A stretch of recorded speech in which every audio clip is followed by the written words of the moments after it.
You're listening to Live X with Billy Corgan on 99X. Hey, Billy, Barnes over here in the corner to your left amidst the candlelight. I have a question.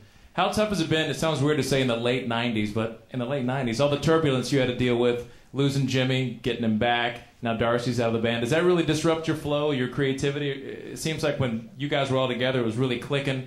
Not that you're not clicking now, but you have Jimmy back. Does it feel better?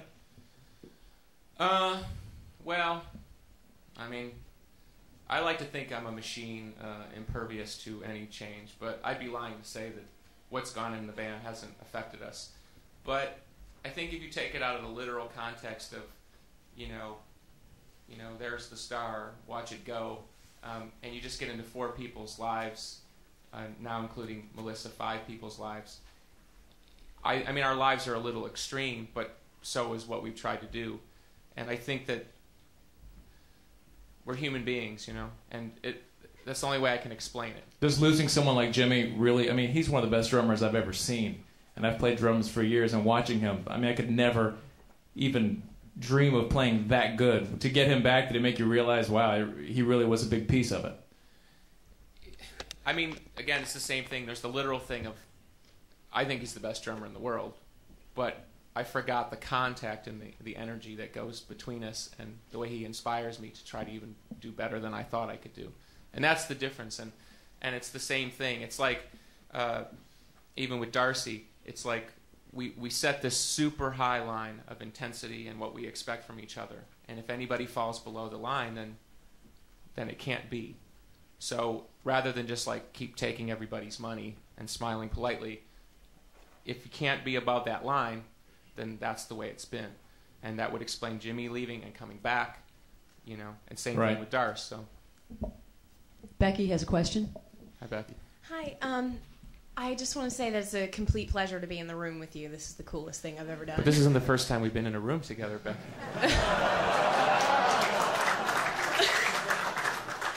Well, I wanted to ask, I keep hearing from my fellow Smashing Pumpkins fans that the song Today off Siamese Dream, while you were recording here, that it was inspired by Marietta, Georgia. Is that true?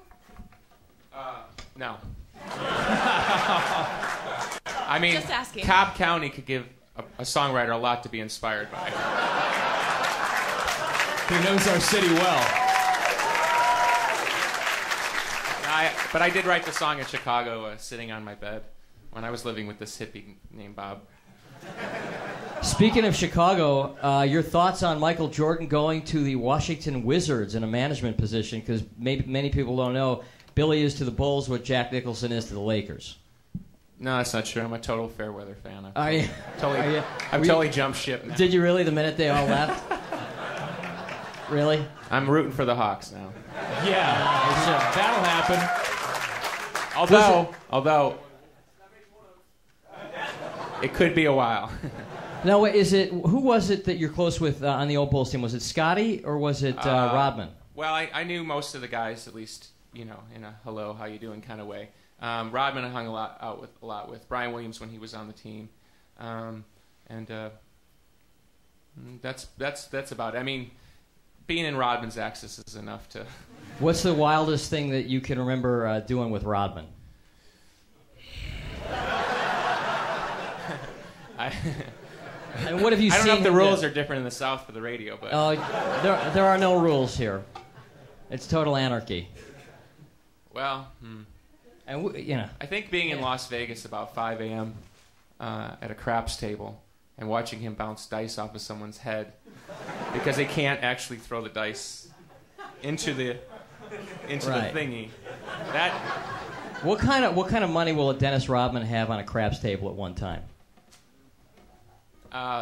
More than most people would make annually or biannually. But that's how he lives. I mean, he's definitely a live for today kind of person. He plays that way. He is that way. And that's why I respect him very much. Billy, I know you've spent a lot of time in Atlanta. When you come back here, what's the one restaurant you can't wait to get over to? You get back. I know you were here doing Siamese Dream. You stayed here a lot. Is there one place you get back? You're like, I got to get over to. I know this is going to sound funny, but after you do an album and you basically order the same food every day, once you leave, you want to forget. What was the same food you ordered every day? I can't remember. It's out there towards Marietta. It's like some sort of dinery kind of place. They had really good Waffle chicken pot House? pies, though. So I remember. You want to do another song? Sure. What am I supposed to do? Or what I? No, it's Play my- that thing and sing a little bit.